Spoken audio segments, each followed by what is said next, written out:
Arlington Public News wants to offer a retrospective on the country that hosted the World Cup 4 years ago, South Africa.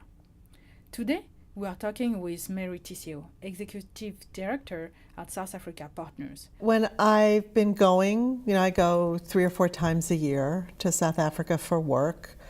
I can see that the tourism that the World Cup generated 4 years ago has continued. I think that countries like South Africa whose economies are tied to the global economy have suffered quite a lot. South Africa also has enormous challenges around education.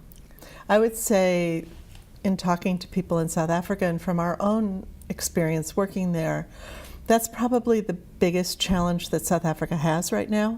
I mean, I know people know about the AIDS crisis and the AIDS epidemic and all of the work that's been done and the gains that have been made in the transformation of the healthcare system in South Africa have been an enormous boost to the country.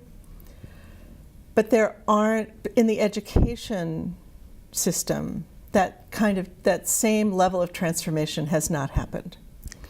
And I think it's important for people to remember that when the National Party came into power in 1948, one of the first things that it did was to dismantle the education system for Black South Africans. There was no math and science that was taught in the Black schools, and teachers who taught in those schools were not taught those subjects either. And that has had a devastating effect, I think, on the education system of South Africa. Even though people are coming from countries where there are severe economic challenges, the education system that people grew up with, even if they were poor in other African countries, exceeds the education system that South Africa has.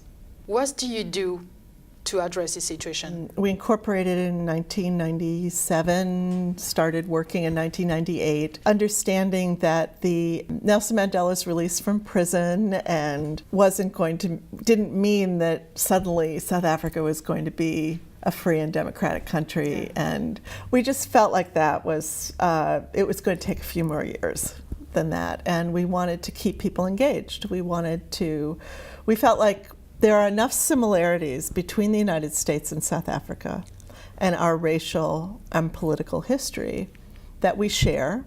I mean, it's different. It's a different country, different people, happened at different times.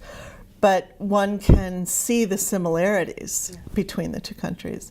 And we felt like we had a lot to learn from South Africa. And at the same time, we could maybe help to address the legacy of apartheid by helping to transfer skills, build local capacity that would allow South Africans to actually do the work that was necessary in order to transform the country.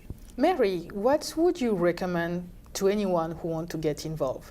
They can go to our website, South Africa Partners, www.sapartners.org, and we'd be happy to talk with them and give them some ideas. Mary, thank you so much for coming. My pleasure. I'm Yawa Degboe with Arlington Public News. Thank you for watching.